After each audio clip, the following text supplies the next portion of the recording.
कहते हैं कि पुराना दोस्त और पुराना सोना हमेशा काम आता है और आज ये बात एक बार फिर सच साबित हुई है।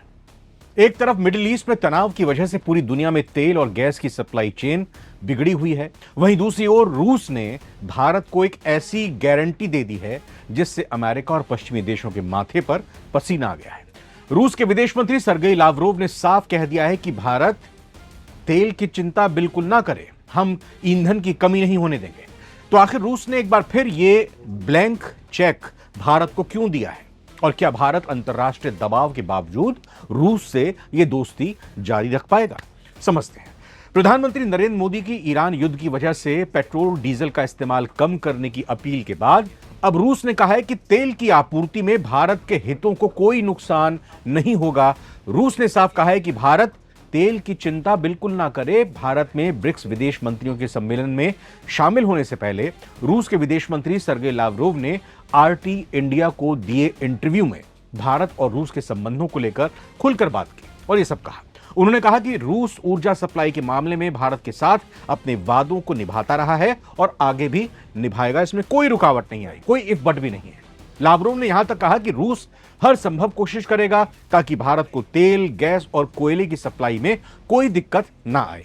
यानी साफ संकेत, अगर दुनिया में कहीं भी तेल संकट बढ़ता है तब भी रूस भारत को अकेला नहीं छोड़ेगा। लावरोव ने कहा, जो लोग रूस भारत दोस्ती के भविष्य को लेकर चिंता पैदा करने की कोशिश कर रहे हैं, मुझे लगता है उन्हें चिंता नहीं करनी चाहिए। नाम नहीं लिया, लेकिन अमेरिका को उन्होंने संकेत जरूर दे दिया। कुछ वैश्विक ताकतें भारत और रूस के संबंधों को कमजोर करने की कोशिश कर रही हैं, लेकिन उनकी ये कोशिशें सफल नहीं होंगी। उन्होंने यूरोपीय देशों को भी लपेट लिया। साथ ही साथ रूसी विदेश मंत्री ने कहा कि भारत और रूस के संबंध भारत की आजादी के समय से ही कायम है।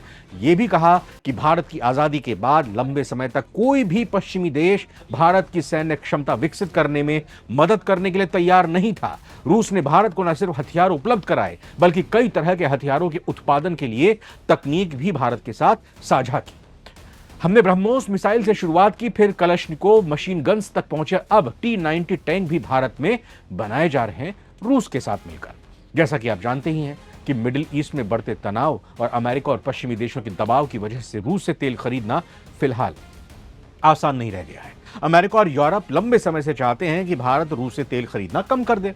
कई बार पश्चिमी नेताओं ने खुलकर कहा कि रूस से तेल खरीदना अप्रत्यक्ष रूप से रूस की अर्थव्यवस्था को मजबूत करता है। हालांकि भारत का जवाब हमेशा साफ रहा है।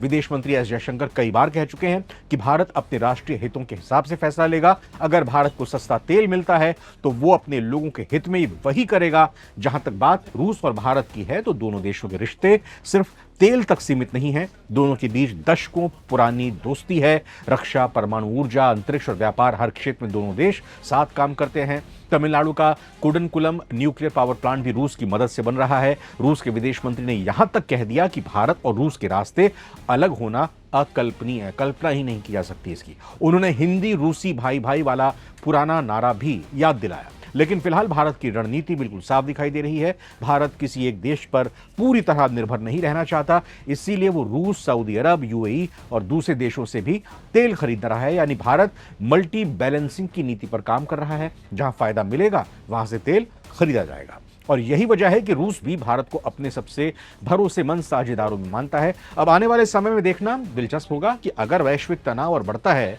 तो भारत किस तरह अपनी तेल सप्लाई नेटवर्क को सुरक्षित रखता है। लेकिन फिलहाल रूस के बयान से इतना जरूर साफ है कि भारत को तुरंत किसी बड़े ईंधन संकट का डर नहीं है।